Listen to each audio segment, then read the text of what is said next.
I just want to welcome everyone. I've seen that it's a full house and a lot of people still waiting at the waiting room. I know Her Excellency, the First Lady of Sierra Leone, she's in the house. But that recognition will be handled shortly. And for now, without wasting much time, I want to especially appreciate everyone from calling from all over the world. We are here to end this endemic. It's getting out of hand. And I'm happy that you answered the call to be part of this very important conversation. And without much ado, I will invite the chairperson of AWLO webinar series. I'm talking about our coordinator in Los Angeles, AWLO coordinator in Los Angeles, Ms. Anze Mofo. I will invite her now to give us the housekeeping. Then from there, she will invite the moderator. The moderator will actually do the proper introduction of all our key speakers. Thank you very much. Anze? Thank you, Dr. Atai, and thank you so much, everyone, for coming today. We want to say thank you for making the time out to join us for this important event. So housekeeping will be very simple. We would just like that everyone in the audience mute your microphones when you log in or when you are busy. If you find your microphone unmuted, please mute it. And make sure all your videos are muted when you're driving so that the background is not showing any distractions. And you can also log in by audio as well, if that's a choice. And for the sake of our distinguished speakers and the audience members, please make sure that your videos and audio is clear and that your network. Just make sure that we follow these instructions just so we do not have to remove anyone from the webinar. Please make sure to put your chats in the chat box. And if you're invited to speak, please be respectful and polite and honor our distinguished speakers by addressing them accordingly with their titles and position of honor. Thank you so much, and we look forward to having a great time with you. At this time, I will be happy to introduce our moderator, Professor Uduak. Yeah, I'm here. Okay. Our moderator is going to take over from this time at this point, and thank you. Over to you. Right, good evening, everybody. I wish I could say that we are here to talk about something that we're proud of, but sorry, I'm going to bear some bad news because I don't think we're proud of this topic. But it's an opportunity for all of us to come together collectively to say no. So I like to thank AWLO for leading us in this way, because it takes a lot of, I think, guts to say we're going to stand out from every other groups and just call this out, get all of us to come into like a town hall. I remember historically in Africa, when there are issues, we always get together and eyeball to eyeball, say to each other, we're not having it. This is what AWLO has provided a platform for us to think through these pandemic. I call it pandemic. And before others joined, I was just talking about the world that we live in now, where we don't just have COVID pandemic, we don't just have racism and tribalism pandemic. I'm going to stress that. Here we are talking about rape pandemic. It is not positive. We are humans. And therefore, I really like the opportunity for all of us to talk honestly about what's going on. The other thing I want to celebrate is the quality of speakers that we've been able to assemble this evening. It just shows you the strength of pull and push that we've all come together to say enough is enough. So thank you, speakers. I will take time to address you and mention your names individually. One of the things that we want to get out of today's session is going to be about solutions. It's going to be about, we walk out from here, the rhetorics are not good enough. In fact, AWLO would like to even end up in 2 weeks' time setting up a manifesto. That is how serious this is. Getting people to sign this social contract to say enough is enough. This is an opportunity for us to challenge each other, challenge all organizations, challenge our government in Africa to say enough is enough.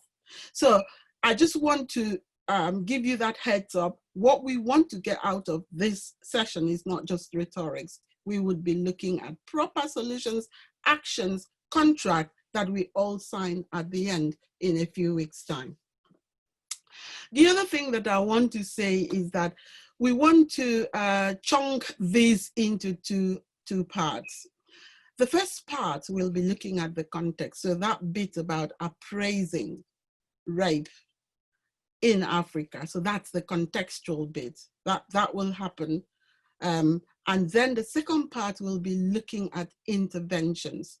So what we've done, led by Anze, who chairs the webinar group, is actually to say, who do we bring in the first part? So we are going to have a key speaker just giving us a context for each section. And then we are going to have a 5-minute break.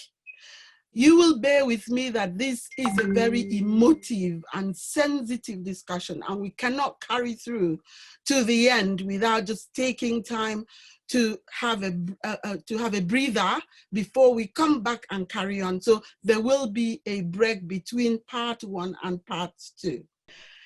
So the first part is going to look at context, and what we are going to do is we'll have a key speaker to just talk through a few contextual issues for 10 minutes.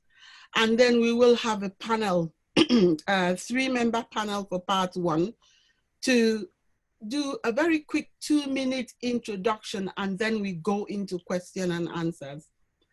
I've got friends and colleagues led by Anze that will be looking at the chat room. Please, please, we are begging that you need to be typing things in. We're not going to be picking on people to speak. We do realize that this is a serious thing, and I would really plead that you type your questions. What I will do is I will group those questions and put it to the panel members. Please, so type your questions. The other thing we will do is we will pick out outliers. If there are things that we think we want somebody to say, we will bring you in. I'm going to introduce the first part of this. So the first part, we've got Dame Julie, who is going to give us a 10-minute spiel of the context, and I'll introduce her properly. And then the panelists that will join Dame Julie will be Professor Lumumba and Lady Isha Isatu Sisei. So I'm just going to invite those 3 speakers to bear in mind that this period is for them. So we'll start with Dame Julie, and let me give Dame Julie a full introduction, and she's going to give us a very, very quick 10-minute maximum context of these menace in Africa. So Dame Julie Okadonli is the Director General of the National Agency for the Promotion of Trafficking in Persons, NAPTIP, in Nigeria, established by the federal government of Nigeria and appointed by President Muhammadu Buhari. So may I invite Dame Julie to give us a very quick 10 minutes overview of the context of rape based on the work that she's been leading in Nigeria. Dame Julie. Yes, I'll just give you just a quick introduction and then go straight to the position as it is in Nigeria, since I head the Anti-Human Trafficking Agency in Nigeria. The rape culture, you know, is an environment. The rape culture is an environment in which rape is prevalent, and sexual violence against women is normalized and executed in the media and popular culture, yeah. Rape, of course, is a form of gender-based violence against women. And it has become a serious pandemic, within a pandemic, especially during this COVID-19 pandemic. We had a lot of cases of rape reported. Most women and girls live in fear of rape of men, while men in general do not. Now, I want to just go straight to the VAP Act 2015. Section 1 says that a person is said to have committed rape if he or she penetrates the vagina, the anus or mouth of another person with any part of his or her body or anything else, and without the consent of the other person. Now, this is very good legislation because in the past it was restricted to only girls, but now it has included boys as well. And now you can rape someone even without penetration, which is a very good thing for us. Now, rape is usually underreported in many parts of the world, especially in places like Nigeria, because of stigmatization. But now we've been having a series of sensitization campaigns, and now we're beginning to make women and boys who are raped to realize that stigmatization should go to the men, the perpetrators who carry out this, and not to the victims. We're trying to change the narratives now, and people are becoming more confident to report cases of rape. Boys, girls, women, men, they come out now in their numbers to report cases of rape. We just recently had a case of the University of Benin student who was raped and killed in the church. We've had cases of the Edo politician's wife who was killed and raped in the house, gang rape of a certain lady in Oyo State, And of course, the factors that persistently fuel this rape in Africa is exposure now to modernity, reading of sex books, watching pornography. Pornography is just a click away, from these phones. Children are given sophisticated phones and they can do anything with it. Now we have people selling aphrodisiacs everywhere in the motor parks, in the buses, you name it, unregulated. So, sex has now become something of utmost importance to so many men.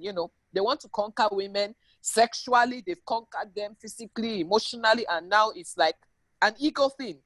All states in Nigeria to emulate. Ekiti State has been one of the best. They have signed into law the 2020 Sexual Violence Bill, and they take crimes like this very seriously. Kudos to the governor of Ekiti State. Rape and violence issues, prevention and remedial actions should feature more in the curricula of schools and religious bodies. I'd like to stop here. Thank you very much. Thank you so much, Dame Julie. I love virtual conferences. I'm clapping here. I don't know whether others are clapping. Sadly, you will not hear that clap from others except me. So thank you so much for setting the scene so well. I'm going to invite the other members of this part to just say a few words in 2 minutes each, and then we can open up for real audience participation, getting people to talk to us, but through typing into the chat room, please. May I just look at the, and pick out a few questions for Dame. We've got a lot of people saying, thank you very much for your contributions. And I think we just need to, I want to pick on a few things first. So I've written a lot of notes here for myself. And I guess the big one for me is the factors that you've identified. The one around exposure to modernity. What a shame. Shouldn't technology help? But technology has come to challenge us. And that's why I use the terms push and pull. Can you just, I'm just looking at what people are just concurring with most of the things you've said around culture and the impact of culture on whether people announce things or not, or I think in most countries it's seen as shame and honor-based activity. Can you tell us a little about your work in actually challenging some of these cultures? Just give us examples of how you have, through the evidence you have from NAPTIP, been able to actually engage with families in exploring some of these cultural issues. I must confess that it's very difficult because, people take their culture very seriously. For example, they will tell you, my daughter is supposed to get married as a virgin. How am I to tell her husband to be that she was raped? If I tell them that she's raped, nobody's going to marry her any longer. Then we have the church as well. The church will tell you, you know, they can settle this within the church, especially when the perpetrator is someone well known in the church. And they try to quickly convince the victim to withdraw the case. So it's quite challenging and frustrating, you know, because of this stigmatization type. They hide under the cloak of stigmatization, you know, around the victim. And that is why now we've decided to change the narrative. If anyone should be stigmatized, it should be the perpetrator and not the victim. So these are the jingles that are going out now, and people are becoming more confident. I can tell you that between yesterday and today, I had 3 girls call us and tell us, look, we were raped, and we're looking into it already. It was so difficult before getting girls to admit that they were raped, you know. So we have people getting more and more organized now. I mean, more and more sensitized. And also now, I've told my officers that we are no longer going to withdraw cases. If anybody wants to withdraw a case, let them do it in court. We are no longer going to hear, I want to withdraw the case. We will go ahead and charge the case to court, and then the case can be withdrawn. Because what they don't want is for their names to be in the sex offenders register, but that name must be on the sex offenders register. And this is one way that we're going to now ensure that rape is reduced to the barest minimum. Just enlightenment campaigns, and to educate especially, you know, girls and boys to know that they have a right. They know where to go to. If they are abused, they know what to do. And I think going forward, things will be a lot better.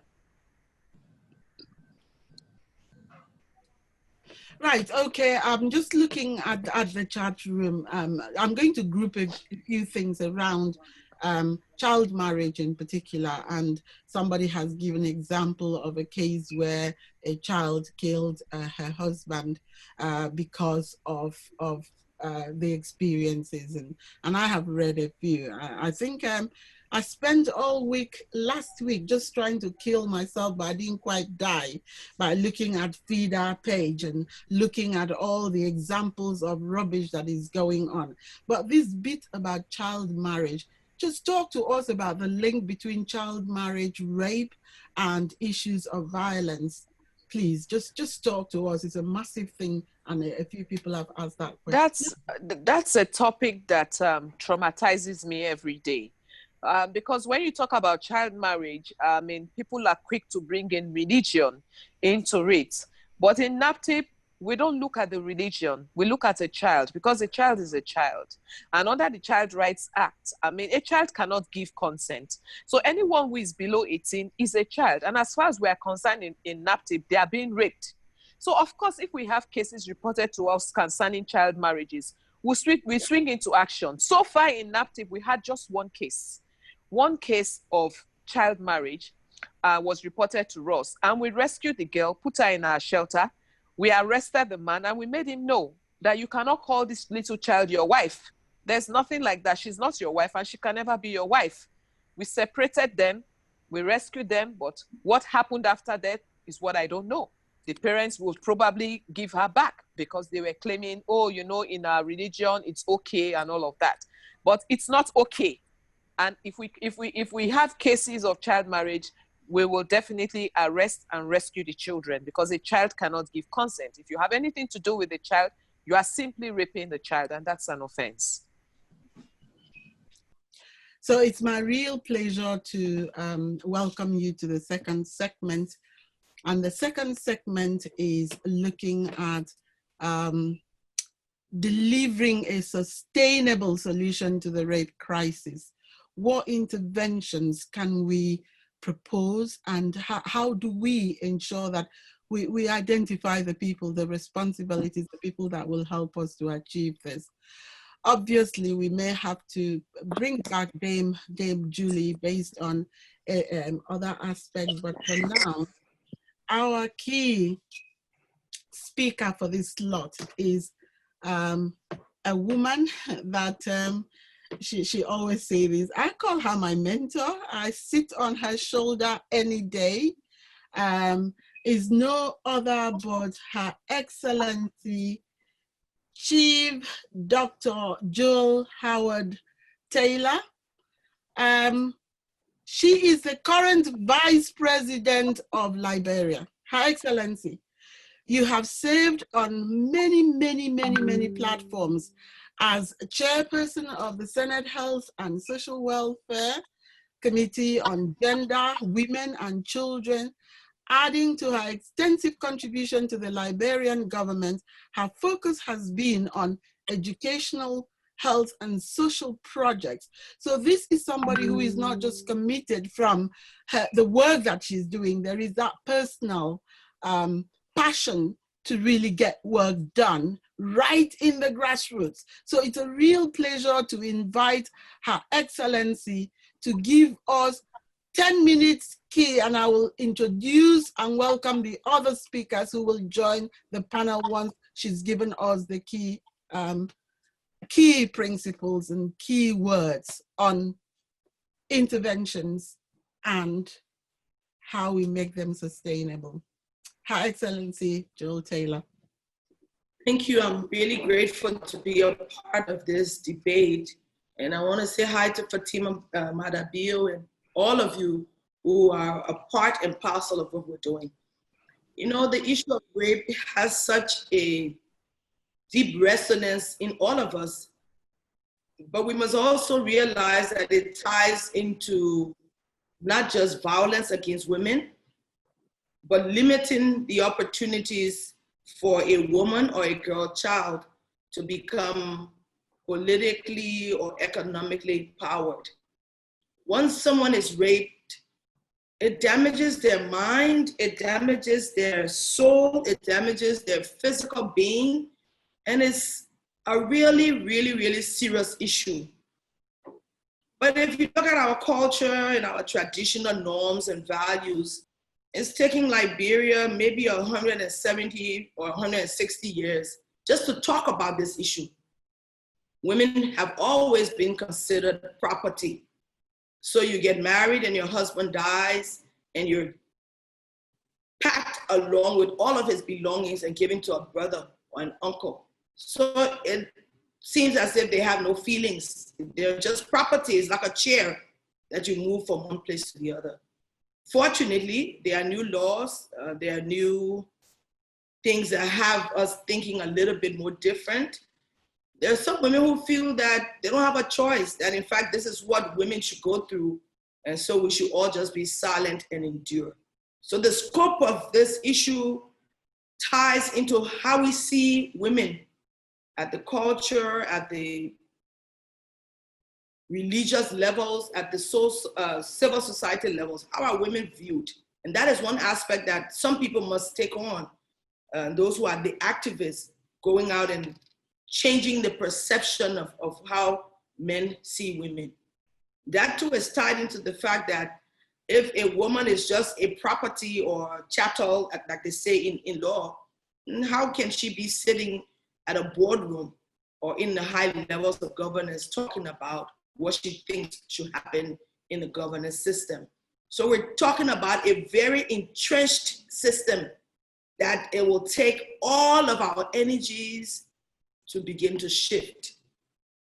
What are some of the solutions as we look at how do we even begin to put in place some of our plans? We must be able to change the whole socio-cultural context and attitude. At the home, mothers are with their children most often than the fathers are. How do we treat our sons as opposed to how we treat our daughters? And it starts from there. And maybe it's taken me a long time to really realize that at the beginning stages of having our children grow up together, some of the damage is done there and the mothers don't see it. The sons are treated as kings and the bearers of the names of the families, and they're more important than the daughters. And so we begin at that point to show our sons that, hey, you're a king. Whatever you want, however you want it, can just be done by a wave of a magic wand. So we must begin there also to talk to our mothers. How are we rearing our children? Why are we making the boys kings over the girls? And that's how we train them. And by the time they get to 19 and 20 years old, they feel if I ask you for sex and you say no, hey, I'm the king, so I'm gonna get it anyway. If you don't give it to me willingly, you know, I'll take it by force. And if it means you dying, you're just one in a million. So the whole socio-cultural context must be considered. I think the issue of sexual and gender-based violence must be raised at the level of our leadership. And there are almost all men on the African continent except for Ethiopia. We had a meeting with UNFPA in Kenya, and we're talking about sexual and gender-based violence and FGM. And one of the countries that has the highest level of female genital mutilation, the president went out to speak, and though some of the other leaders have said we're gonna stop this, he just ignored the entire topic. And most of the women felt appalled because this is an issue that we've spoken about half a day. 50 people have come to speak, and you know, you get the highest case and you say, this is not important, we're talking about other issues. We must get the African Union to take this as an important issue, as important as it is for economic and political empowerment of women. Because if you're damaged from your framework from the beginning, however rape occurs at whatever age, you're damaged and you can probably never accomplish your highest goals. So we have to get our leaders at the highest levels to begin to look at this. We have he for she champions talking about gender equality.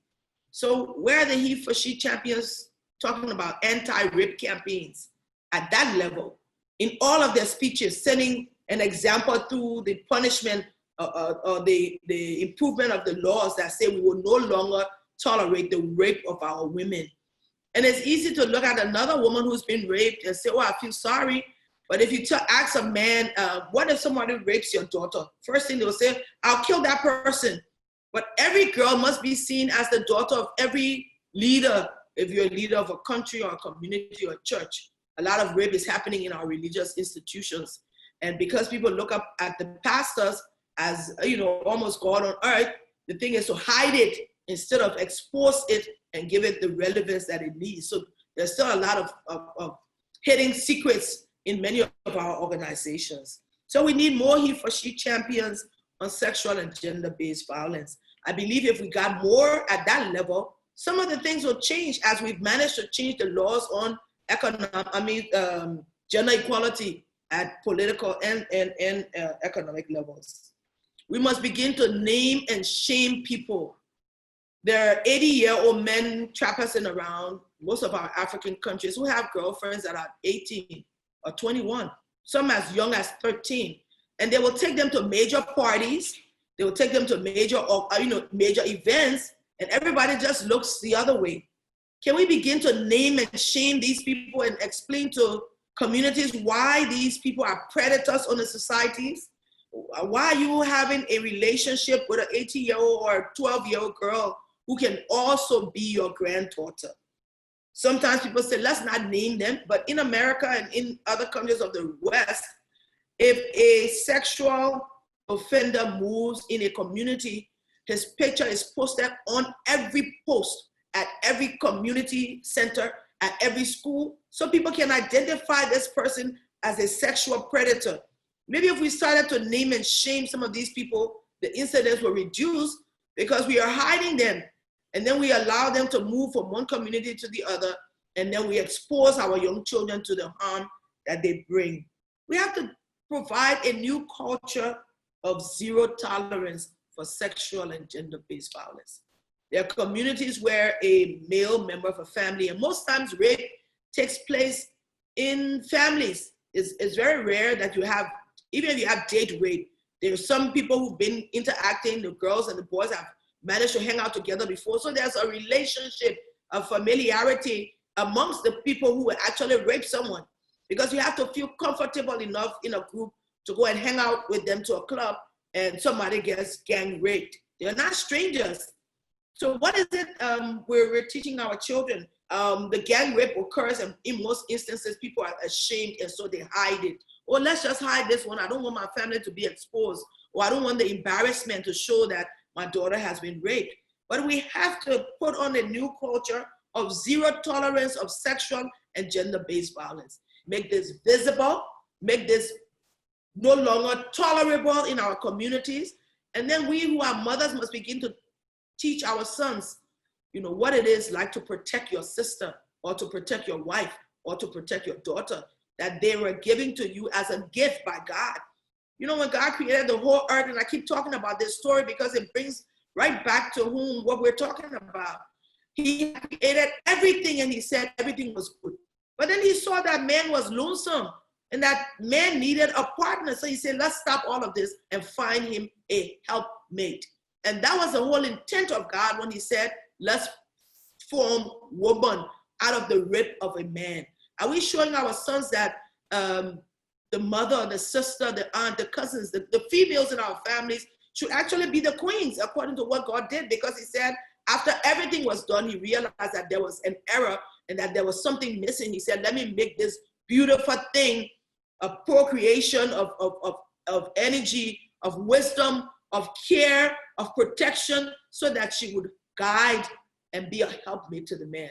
Somehow that whole definition of what the girl child should be in the lives of our families and in the lives of our fathers and our sons and our brothers have slipped under the table, and we've become just things that you can use. You can use them in political office, you can use them in civil society, you can use them in the homes. They're just things to be used. That was not the intention that God had.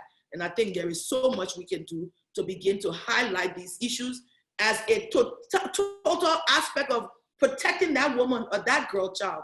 And they really do need protection because they are out there without all of the information that is necessary, and they are being tortured, they are being raped, now they are being murdered, you know, just because someone doesn't want you to say, let me go and report it, and that person could get arrested. So it's a really emotional issue. But if all of us put our boots on and we stamp it and say, just how we did for women empowerment, that this is as important, and if sexual and gender-based violence continues, our women can never be empowered. Maybe we will get a few champions across Africa and some things will change. Thank you so much. Thank you, Her Excellency. I'm really rooting for you. Thank you for those very, very eloquent principles that will help us to anchor this section. What I'm going to do next, I'm going to introduce the rest of the speakers in this segment. Ladies and gentlemen, you have no idea how tough my job is. How many times would you see these African icons all in one space? And I have the privilege of introducing them. So I'm just going to do my best to just give a flavor of the next set of speakers that will join Her Excellency Dr. Howard Taylor to take the next segment. So, Ambassador Arikana, I called you earlier, but I can never be tired of reading your bio. I'm never tired. So Ambassador Arikana, as a champion for human rights, equality and empowerment, pivoting Africa's brilliance and exuberance, Dr. Arikana is former ambassador of the African Union, one of the most resounding and transforming voices of Africa today. May I introduce the next speaker, Her Excellency Fatima Mada Bayo, and I'm going to tell her something she doesn't know. When your husband was here in Bradford, I happen to know that family very well. I'll tell you about it later, but I was so proud last time when I listened to the personal passion work, award-winning, real, genuine contributions to our humanity through the work that you started and you're continuing to do as a First Lady. You're widely regarded as the most influential First Lady of Sierra Leone, and you've won several awards, including being Pan-African Woman of the Year, an award as well as Gathering of African Best. Her Excellency Fatima promotes a positive view of Africans around the world. Thank you so much, ma'am. I think your work on period poverty is one that really touches me, and no doubt we will talk about that later. Can you put up the next speaker during these bits? His Excellency Henry Seriake Dixon, sir. I am so proud to be introducing you as lawyer and former governor of Bayelsa State and Nigerian House of Representatives. And when you were there, you sponsored several bills on change implementation whilst you were there. Now, the beauty and the advantage of having this group of speakers who will be talking soon is the level of transformation that they have personally led, because that's what we are going to talk about in this segment. It's about personal actions, and then we can look at how does that transform into power actions linked to offices. So I have introduced the three speakers who will join us.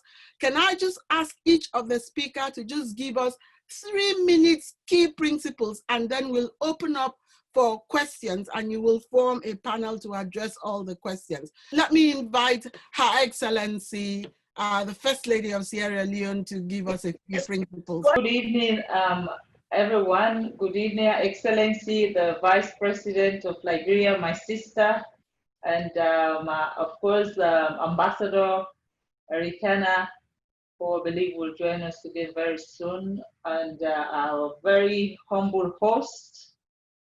And I'm very grateful that you invited me to be part of this conversation. This is a very personal conversation that is dear to my heart. It is not a conversation that I decided to champion lightly because I'm the First Lady. It's a conversation that is so dear to me because it's something that I've been doing well before now. But then when you have the opportunity to have a bigger platform, you tend to use it and use it wisely. I believe that the culture of rape in Sierra Leone is the same as what you have in Liberia, is the same as what you have in Nigeria, is the same as what you have all over Africa. We now have a culture of accepting the crisis of rape in our society. We are accepting this crisis. And the most frustrating part of this is the fact that when a child is raped, we have activists who choose which of the rape they want to champion. If the rape is not one that will give them exposure, they don't bother to champion it. And when a rape happens, it's everybody's business. Now, people will say, well, you know, when we're talking about rape, the government has to be the one to put everything in place. Even if the government puts all the prison in every household, if the people in that household don't take care of their children or look after their children, most definitely these things will happen. We have to have concern for our own children. We have to be able to know what our children are doing. We as women, we should be able to educate our boys. I was just listening to Her Excellency, the Vice President just now, talking about boys having sex like the way they watch pornography. That is exactly what is happening.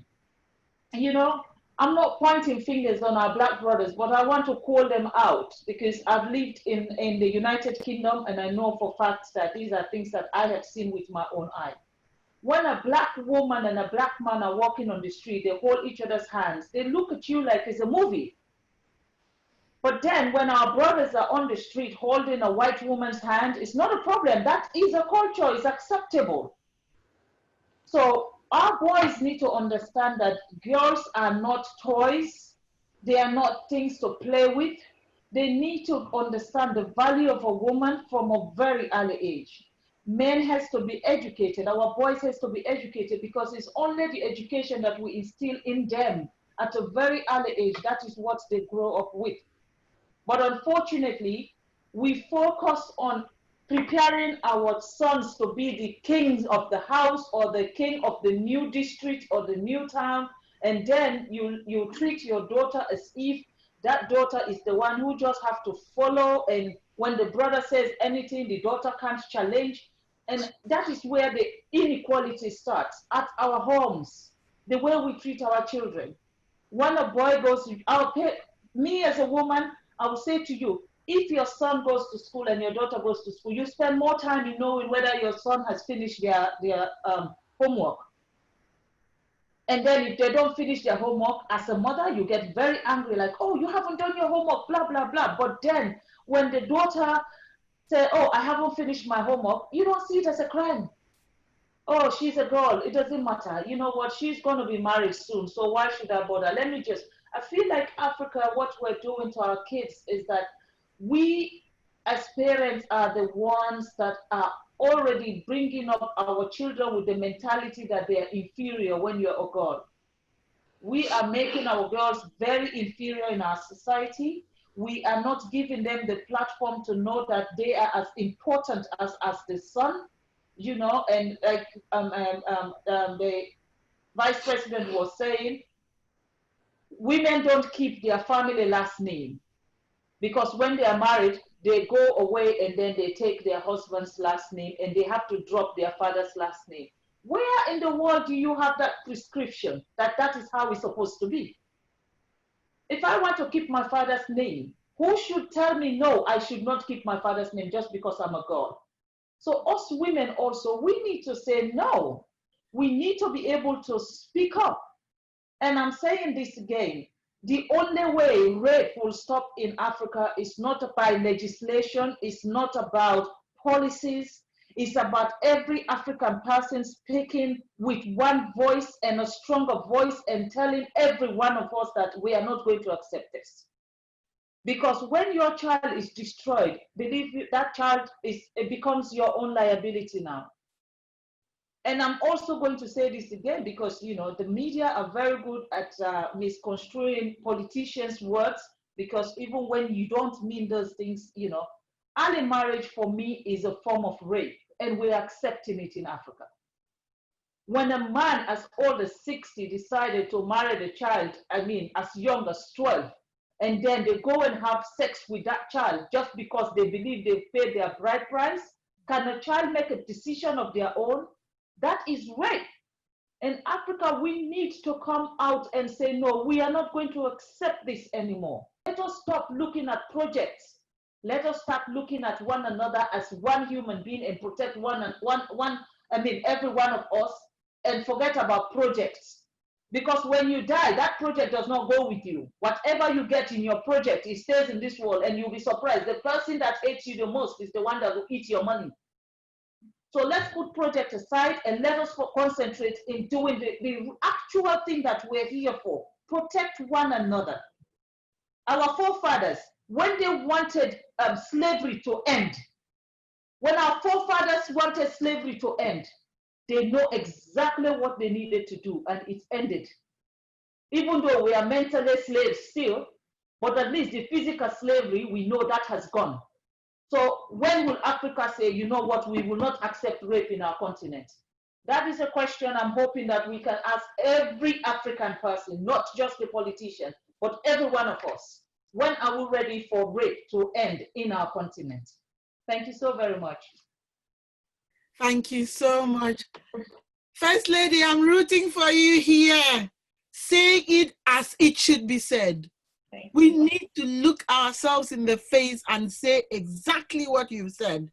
We've got to liberate ourselves from mental slavery. So let me invite the next two speakers to just share a few points.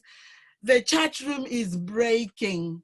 Everybody is just saying, let's go for it. So wait, we've got a lot of questions and discussions to be had.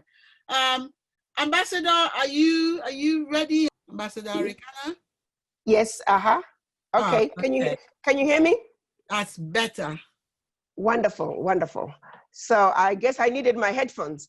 Once again, thank you, Your Excellency, Madam Bayo, for the powerful, powerful speech. Thank you, Madam Jo Taylor, for an equally empowering speech. I think this has really just been a wonderful afternoon for me to sit back and listen to our mothers sharing these empowering words. I'm going to take just a few minutes to also just to add, and I decided to add just a little component to the process of healing. If we are going to truly address the issue of rape. A lot of the issues that have been raised are just heartbreaking. If you look at what is being done to our children. The other one that, the issue that really even takes us to another level is incest.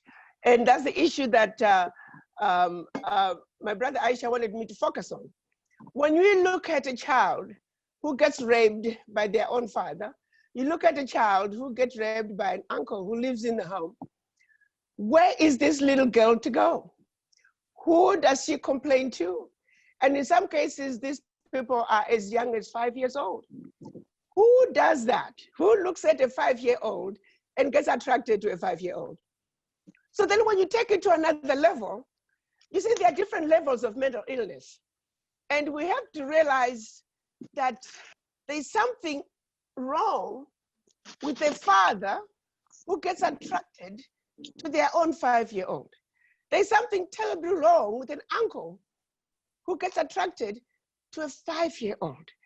Those are sick people.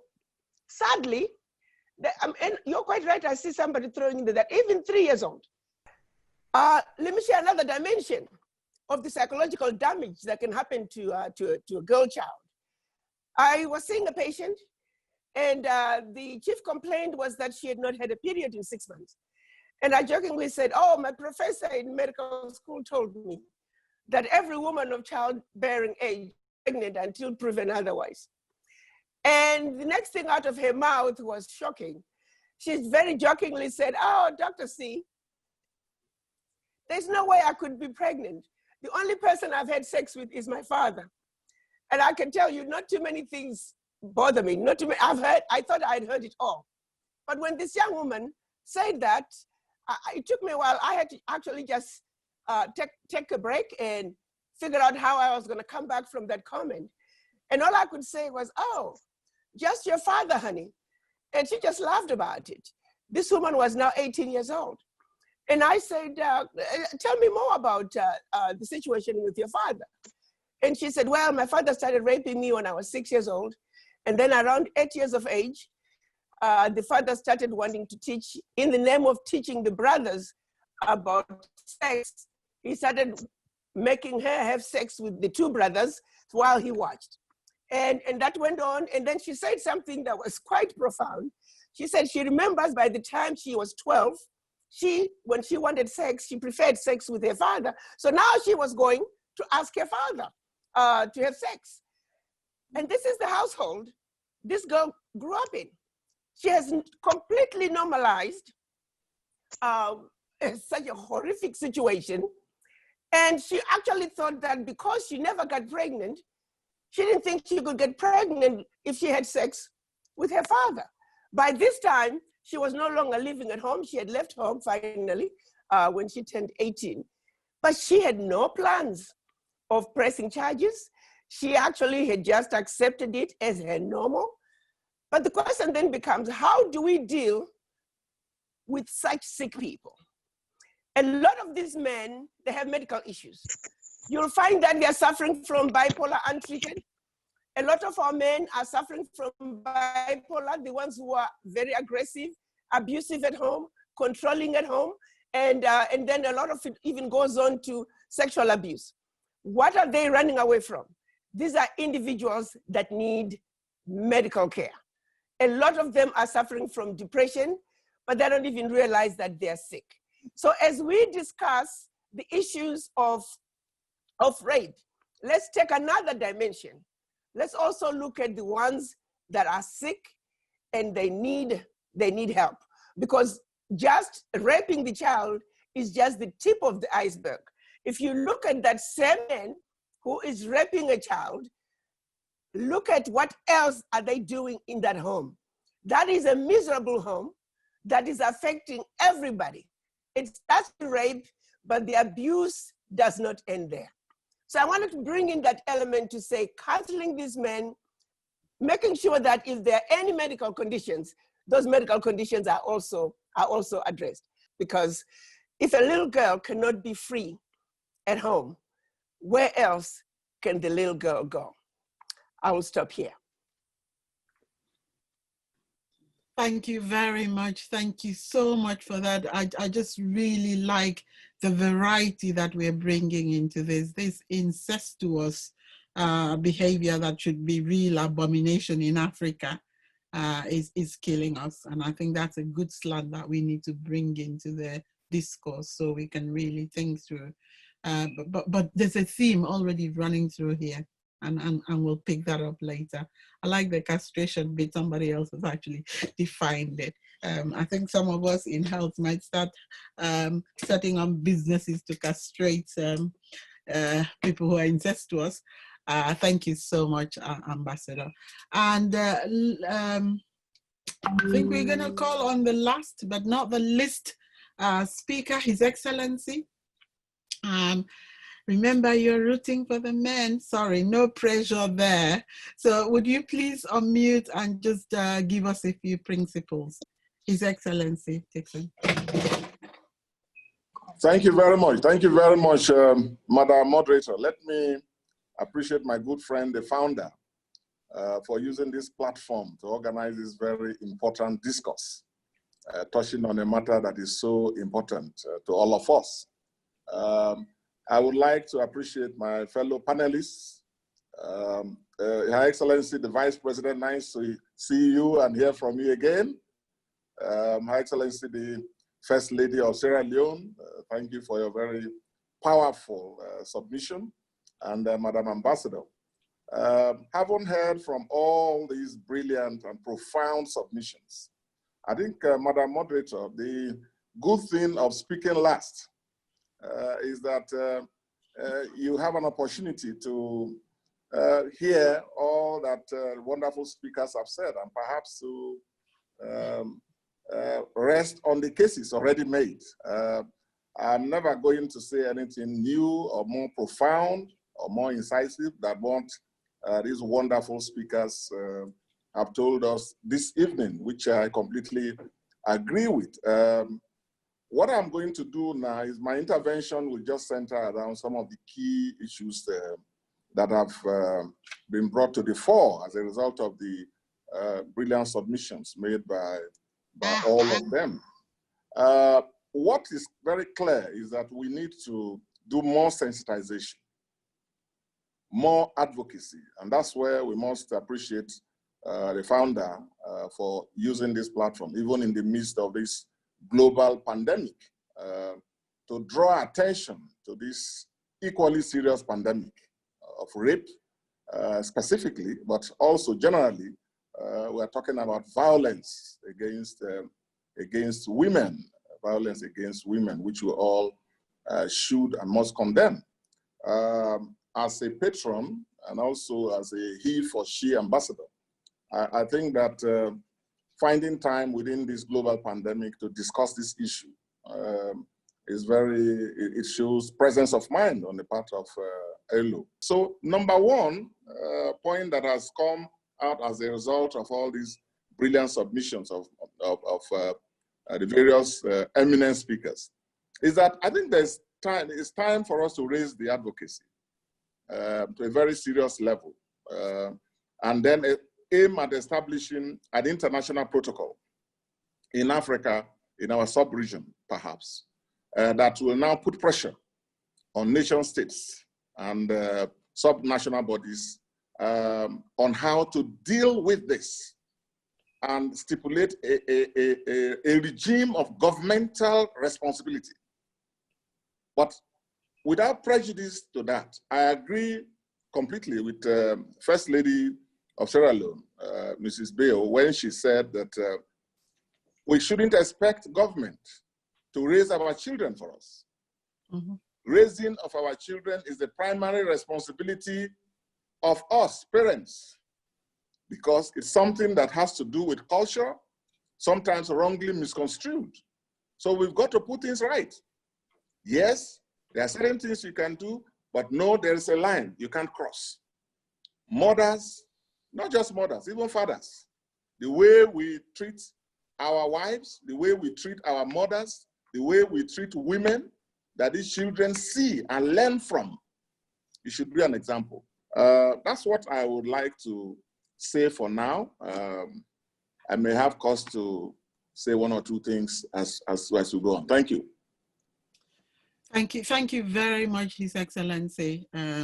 You made a comment about speaking last because you had the opportunity to summarize a few things for us. We're now going to interact with our audience because there's quite a lot that is happening in the chat room. I think there's a big thing about the different responsibilities, and the big one at the center of this, the role of parenting, the empowerment of the woman, the challenge of actually balancing between how we manage the things that actually bring these up as symptoms. So in families, incestuous families. First question, what are some of the measures to address and resolve the mental health issues that come from rape?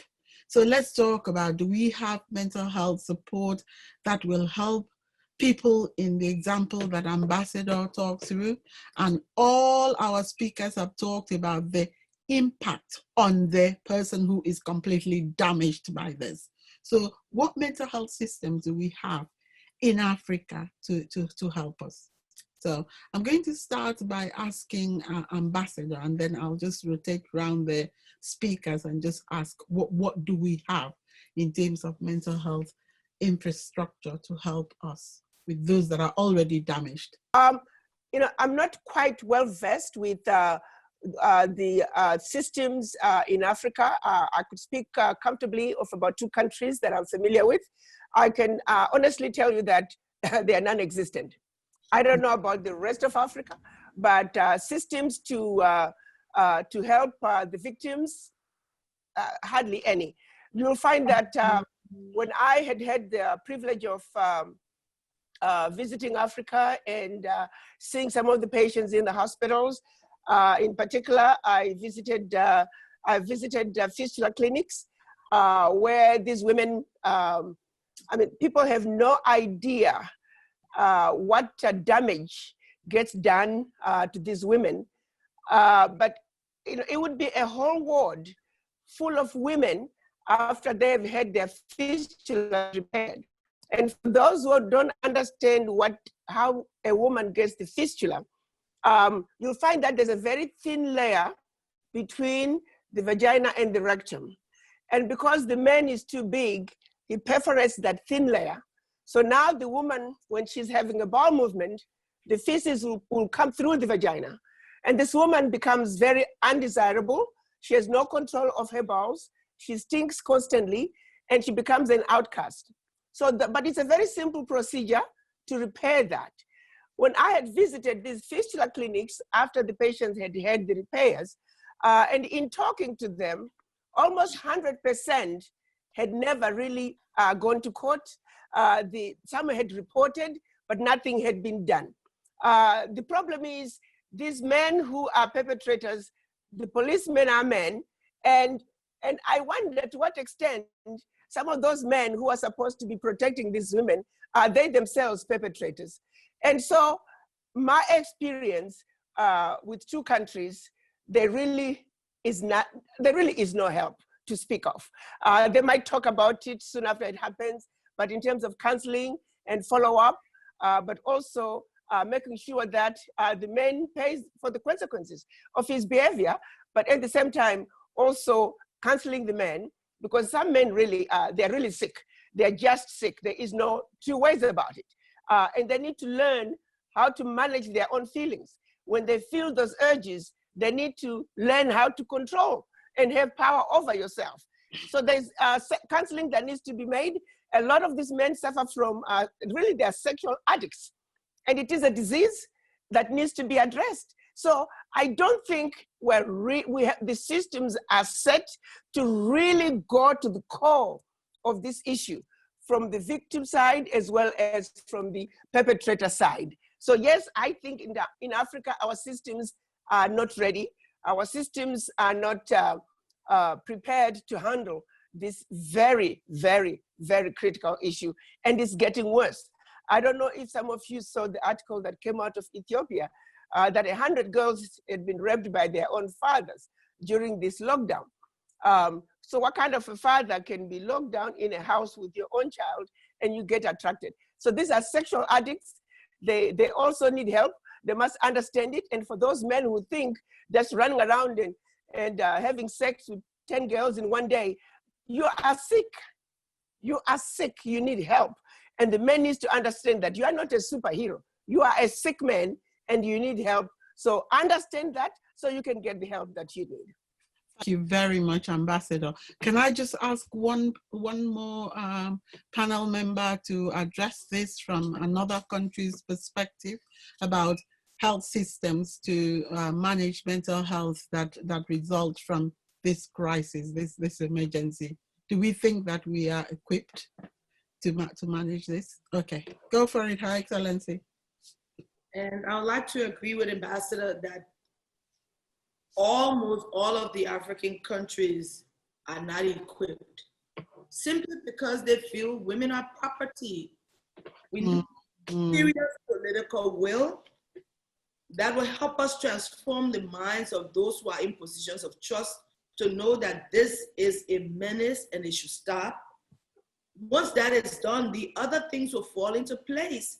But if you think women are just complaining what happened to you and we just ignore it, then nothing will be done. But once the political system that's in place, whether it is the parliament or whether it is the executive or whether it is the judiciary, agrees that this is a violation of human rights that should not be allowed, you'll see how quickly those other things form into place. When you enter the police station and you have all male police officers and someone says my daughter is raped, do you know what they go through? First thing, oh, she's the cause. Why are you coming here? You guys should just go home. So I mean, the system is set up to believe that we are making noise about rape. That is not an issue.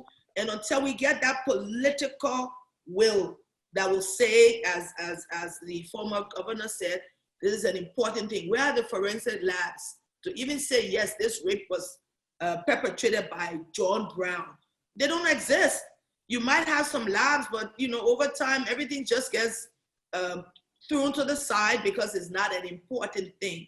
We must be able to make this an important issue, as we have done for economic and political empowerment of women.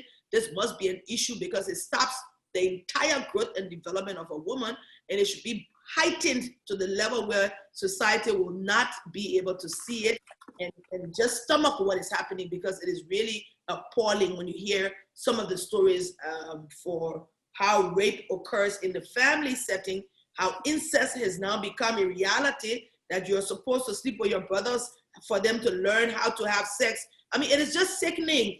Something must be done. Thank you ever so much. Thank you. I'm going to move on. I think my judgment of this, having listened to our two speakers, is that we need to do something urgently. That infrastructure does not exist, and there is a lot linked to that, and I'll summarize later. But we really need to do something in our continent. Can I just ask another question that has been put to us? Because it's still linked to emotional labor that is linked to the pain in families and so on. What do we see as the role of church leaders? I know some of us have touched it. In practical terms, we've left this conversation now, and we want to look at all the infrastructures that support families. How do we work with churches in very practical terms to help us spread this message?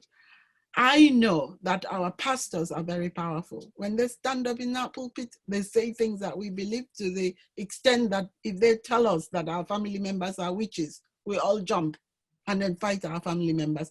How do we work with them to be the power structure that can actually spread this message?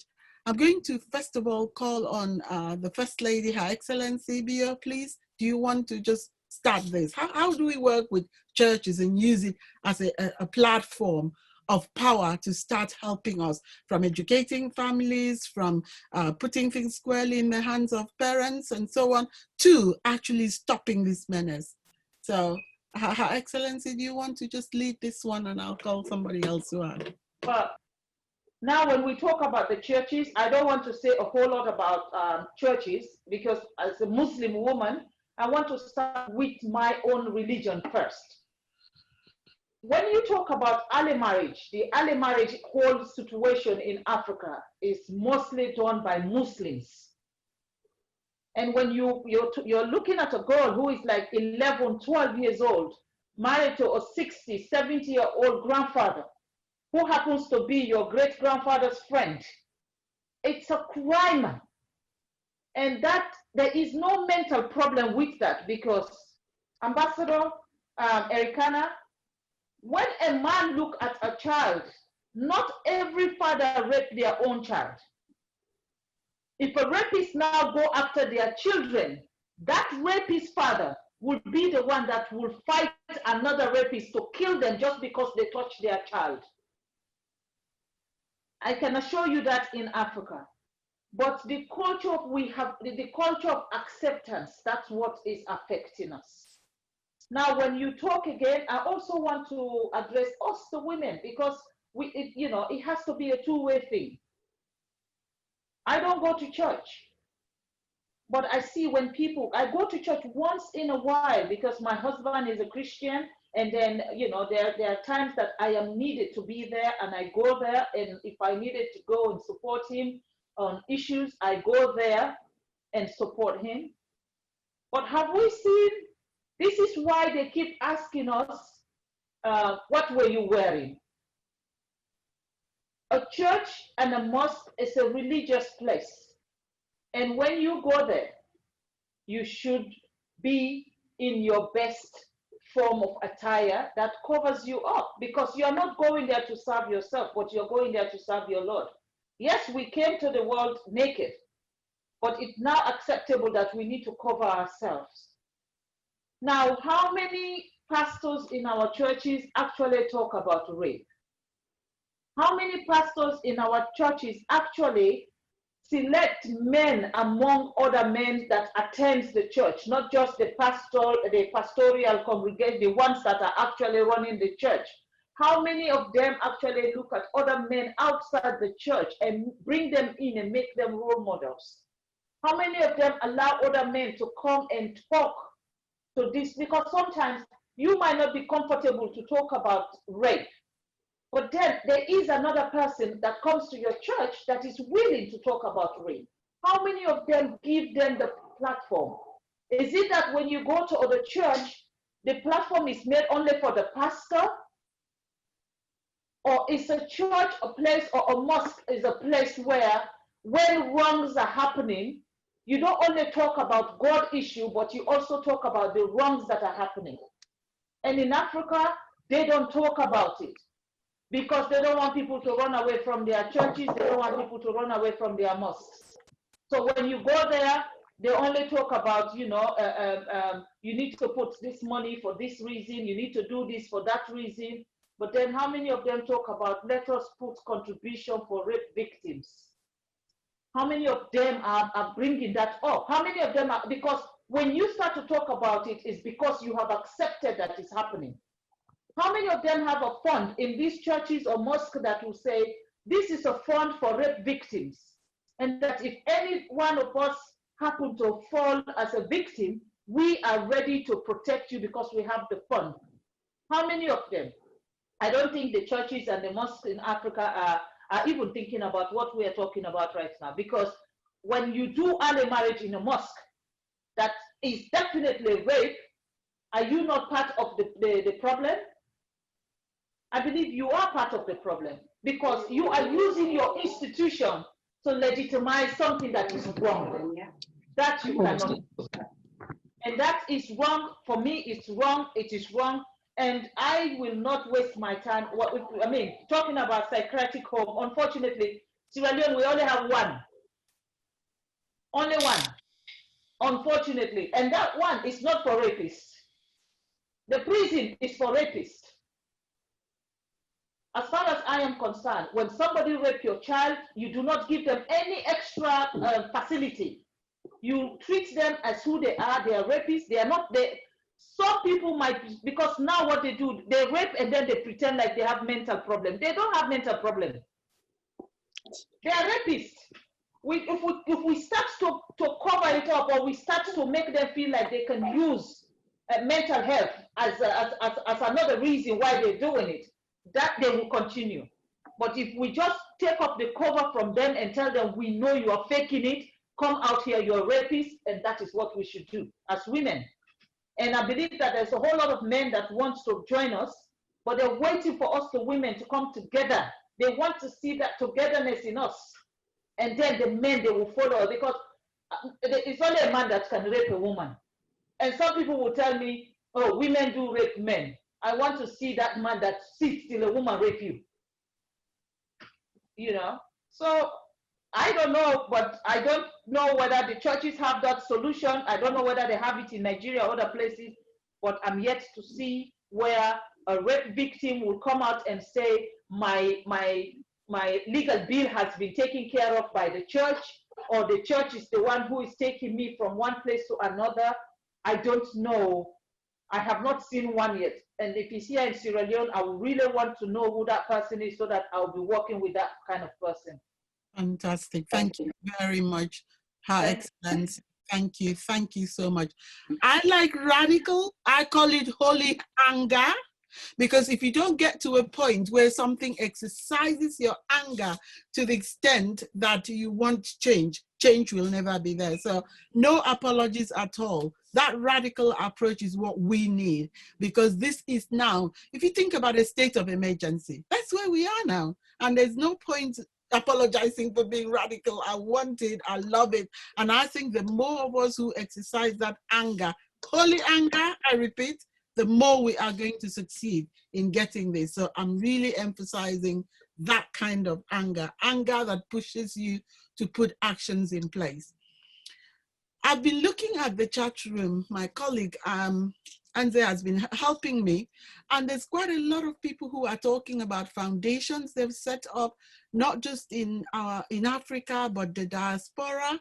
And there are one or two that have actually asked to connect with our speakers through a direct messaging of some sort. What we'll do is we'll collate this and come back to individuals, please. We may not be able to go and do it directly. I kid you not, I've seen one or two victim blaming in the chat room, and I'm not going to name and shame, but please do not blame a woman for wearing short dresses, because if we go around attacking people because they've done things and then we use that as an excuse, we will not have a world to live in. So let's leave victim blaming. I've seen a few, I'm not going to call you out, but please, please renew your mind.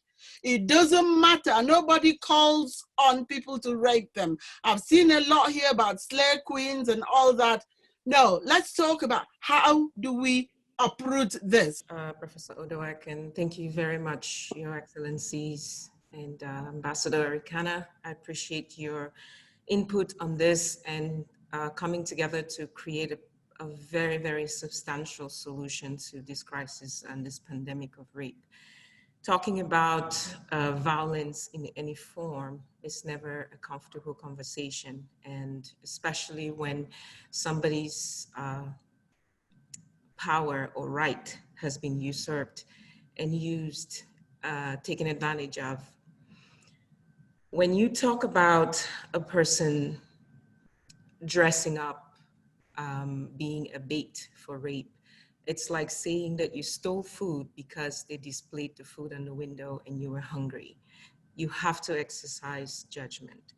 If you see rape and you judge it, you're an accomplice. If you see rape and you don't report it, you are an accomplice. If you see rape and you justify it, you're an accomplice. May I ask all speakers this evening, one last comment that you want to make to these distinguished audience, this audience that is so hungry, a lot of compliments, a lot of thank yous, a lot of we are traveling in the right pace.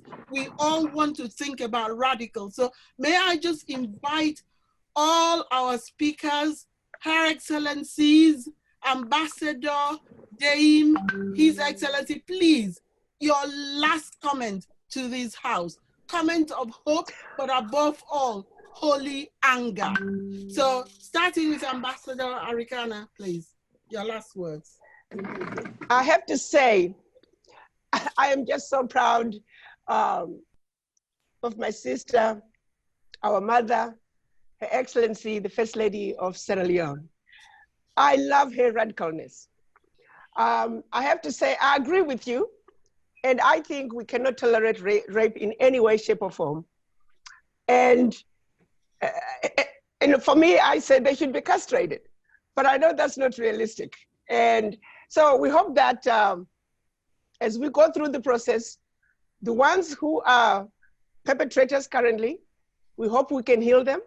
The ones who are going to be future perpetrators, we also hope that we create a place for them to heal before they become perpetrators. And so, yes, zero tolerance to rape, but then we also have a defining line that we say, how do we begin? We know it will always be there. There'll always be men like that, or maybe women, but at the same time, let's also begin to really just shine the light onto this issue so the healing, complete healing can begin. And it's not really just, if you see a man who is raping his child, the disease is not afflicting him. The whole family becomes sick. So it is a complicated issue. It is multifaceted, and we have to approach it from every angle if we are going to say, truly, we are going to deal with this issue and mitigate the outcomes. Let me end by saying, I liked the poster behind His Excellency, the Vice President of Liberia. It says, give me a pen, not a penis. Give me books. No, look at ask for my books, not my boobs. And finally, she says, pay my school fees, not my bride price. I mean, you could not have summarized it any better. But let me conclude by saying, as a medical doctor, I would like to say I've seen many men, and it troubles me greatly when they are these African men. They seem normal, but they're very sick. Let me repeat that. These men seem normal, but they're very sick. And we need to begin to speak to it. And it starts with us women who are the victims of these men in the household. When you smell a fish, it is a fish. So when there's a problem, let's have avenues so these women can begin to talk about it. But these men are sick, and they're creating a whole household of equally ill people mentally because of the psychological damage that is going to result as a result of their behavior. So we look at it from all angles as we try to do a complete clean sweep of the issues. But the challenge remains that the resources are not there, and so these men continue to get away scot-free. Thank you very much for that. May I call on Her Excellency the Vice President to summarize? And I want to just add my voice to Fatima Madabio. Enough is enough. We've sat by and watched the issue of rape and sexual-based violence become a norm in our societies. And we've grown to the point where we can now stomach it only because it may not be someone from your immediate family. I think we need to raise our voices collectively across our region. We need to begin to force legislation, to force presidents who are heads of states and governments to look at this issue. And we need to shake the tree until it stops. Our daughters, our granddaughters, our great-granddaughters are waiting for us to put an end to the impunity that is happening. And I want to thank the ambassador. I think she's right. Castration should be one of the punishments, because if I were to go beyond that, then it'll be a different story. But something radical done to change what is happening to our daughters and our sisters and our children. It is very sad, and enough is actually enough. Thank you. Thank you so much. Thank you for your last words. Sharp, sweet, enough is enough. May I invite Her Excellency, the First Lady, to summarize for us, please? Well, I am actually just, I'm screaming here so hard, you know. There are certain voices, when they understand the issue, it makes life much, much easier. You know, Africa, my goodness, I don't know why the men cannot hand over Africa to us, borrow us Africa for the next 10 years and see what we'll do in Africa. I am so honored to be part of this panel today, and all of you wonderful people. And let us all use our voices. Let us use our voices for the right things. I am hoping that, you know, our honorable governor, I know he is the he for she with us here. I want to say thank you very much to you, sir. And I just want to ask, since you know about all of this legislation, if there is a way, we will make sure places like the African Union, the United Nations, the Global Fund, the IMF, and all of these people that Africa is still borrowing money from, if there can be a criteria where no government will receive a single penny from them if rape happen in your country. I believe if we have that, if we can have this institution back the rape campaign and make every president who comes to them for borrowing understand that they will not give you anything if you condone rape or you are silent on rape in your country. I think that also will help us in Africa. I'm hoping that we are able to hold our government accountable for them to give us the leadership. I'm hoping that our government will also understand that the police are not immune to corruption, and that they will actually look into all of what is going on. The family support units that when a victim comes to them, they will tell you, go home and negotiate your problem. How can somebody come to you and tell you their problem about being raped, and you are the one who becomes the mediator between the rapist and the victim? Go home and negotiate. It is happening in Africa. It is happening here in Sierra Leone. I'm hoping that the only way we will succeed if we scream so loudly in their voices that they know that they cannot shut us up. And I believe when we start this scream, there will be so many other men that will join us in this fight, because of the decent men will not accept what is happening. And there are a lot of decent men. Now, the rapists, if you count the rapists that we have few rapists that are among us, or that predators. They are so smooth. The rapists, they know how to dress. The rapists, they know how to look. The rapists, they know how to get your confidence and allow them in your home. And then when you less expect them, that is when they strike. So we cannot in any way cover them or say, oh, they are from a good home. Anybody who comes from a good home cannot be a rapist. Anybody who comes from an influential home should be a good example to the poor people. You cannot be an abuser to poor people. And Ambassador, the fire in you, please send me some here, because like my radicalism and with what you have, it will be too powerful. Joel Taylor, Joel will understand as the Vice President of Liberia. She will understand why I'm this crazy, because whatever happened in Sierra Leone happens in Liberia. Whatever, it's like these are two countries that shares everything. So when it's happening in Sierra Leone, it happens in Liberia. And I'm even saying that even like when they commit this crime and they know they're chasing them, they run into Liberia. And when it happened in Liberia also, when they're chasing them in Liberia, they run into Sierra Leone. If we can have our two governments come together and sign some kind of a treaty where any rapists that go between the two borders, you arrest them and you lock them in your country. So nobody, you know, these are all measures that I think we should put in place, because when you scream and you don't have a lot of people with you.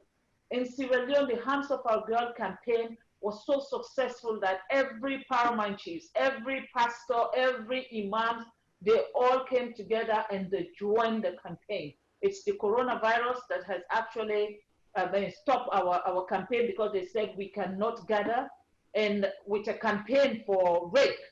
It's not something you do in your office. It's not something you do at home. You have to go to them.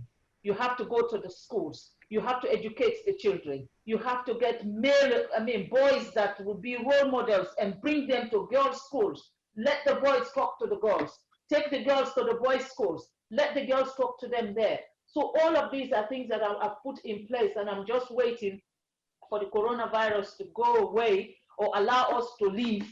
Then, we will start this other process where you engage as many boys as possible in the country. So thank you so very much for having me on this platform. And thank you for choosing a subject that is so dear to my heart and so dear to what I stand for. Thank you very much, ladies and gentlemen. Thank you so much, Her Excellency. I am humbled. All the contributions I've had so far, I am so humbled. His Excellency, your last words, please. Thank the founder for, and all of you, the moderator and all of you made this platform possible. I want to once again appreciate the contributions of my fellow panelists on this evening. I'm leaving here a wiser man. When you listen to just one lady, you get wise. But when you have an opportunity to listen to 4 or 5 great ladies who are leaders, mothers of Africa, you get so much wiser. So I want to thank all of them for their very brilliant and incisive contributions, and also appreciate the roles they are playing as wonderful African leaders, wonderful mothers, leaders of champions of Africa womanhood, which is what this platform stands for. And I'm delighted, so much honored that I'm the only gentleman who is a he for she. We need that charter, we need a discussion, we need a conference so that we can call attention and prick the conscience of the leadership of Africa to come to this and talk to business leaders, political and opinion leaders, talk to religious leaders, where a common protocol can be agreed upon and implemented on how to deal with this menace. And one of the things that I think will be useful to see in that kind of uniform protocol will be an African sex offenders register, where every nation will be obliged to have a sex offenders register that will deal with this. Like I said earlier, this issue of rape should be treated as an invasion of the human rights of our women. It's not just to be treated as a simple crime that various countries, by their various laws, will treat it and subject it to punishments that will differ from one state to another, even within this country, and from one country to the other within Africa. We need to clearly raise it and deal with it as a serious issue of human rights. Thank you very much for having me, and God bless you all. Thank you so much, sir, for that. And I'm just very conscious of time, because one of the things that we need to inject into our culture is to respect everything, including time. So we've advertised to conclude, and I'm just going to respond to a few questions about action. Where are we going next steps? But before I do that, I'll just summarize what I have heard throughout. Now, this is a problem with being reductionist, because I'm going to reduce everything that we've been talking about if I'm not careful. So what I want to say is, you've heard it all. What I'm going to do now is to share the things that I'm taking away with me, because I can only contain 5 things, but then I will look at the whole note again. We've heard so much, and I know that the video will be going out so that we can all listen again.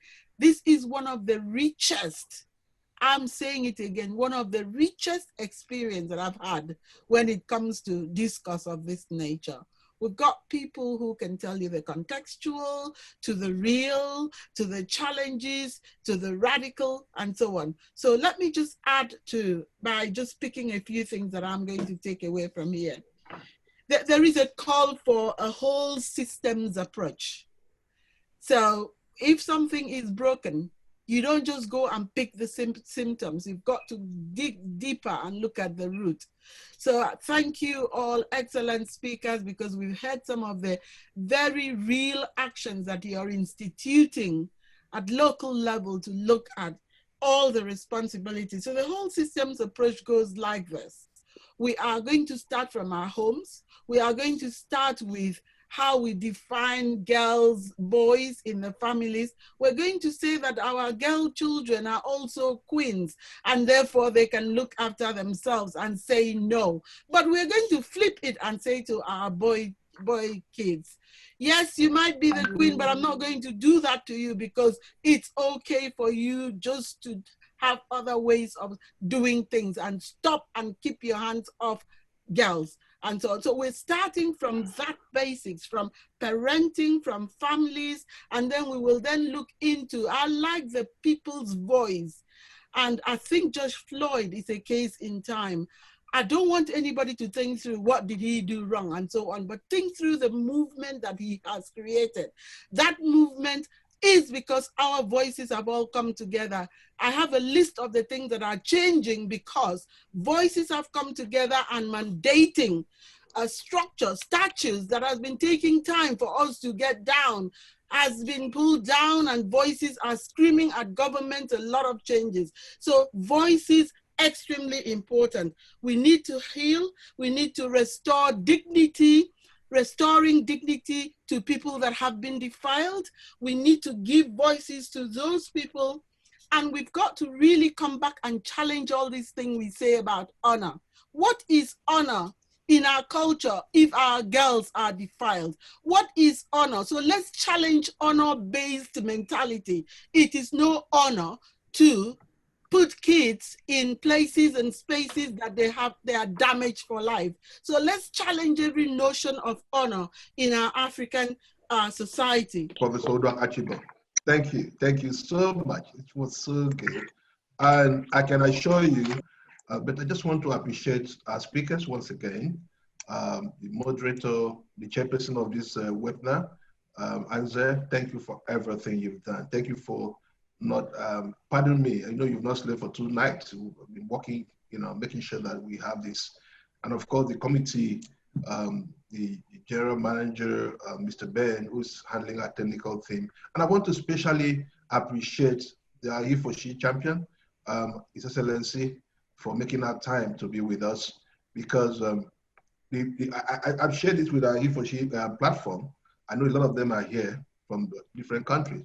We need to, the work start now. We can't call ourselves He for She ambassadors and just in the paper. We need to work. And the work is our boy child, the boys, because no matter what we do, no matter what we say here, if we don't educate our young boys, if we don't take this advocacy to the schools, Prof talked about church. We can go to church. We can start working as He for She champions, not to just answer that name. It's time to work. It's time to show our women, our leaders, that we are with them, that we understand what gender parity is all about, So we need to do that. So I can assure you that this session is not just going to be a normal communique, like our prof have said. We're taking it as action. We're going to take action on this. I can assure you that AWLO will take action on this. We've not done this before. This is the first time we're coming out to advocate for this, saying that enough is enough. Saying no to rape. It won't happen again. I can assure that the team is working hard. And with our He for She ambassadors, thank God for Julie, keynote speaker. Julie, thank you so much, our DG. Thank you. We're very happy, for that.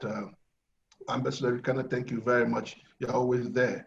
Of course, our advisory board chairperson, Chief Dr. Joe Taylor. We appreciate you. We have some recommendations. I don't want to say everything here. We're going to communicate to everyone. We have a protest march that we're going to do across the continent. All ECOWAS office, That details will be shared to you, to everyone. We're also planning a Pan-African Legislative Summit, Pan-African Female Legislative Summit, to make sure that we take this to the next level. But this will be after we've taken action, the appropriate action to end rape in our continent. I think at this point, I should invite Anze to close us. Thank you. Well, thank you, everyone. That was a very, very emotional run. And I'm pretty sure that we have been saturated with information, and some of us have had some action steps that we can start from our own homes and our small communities before we go to the bigger picture.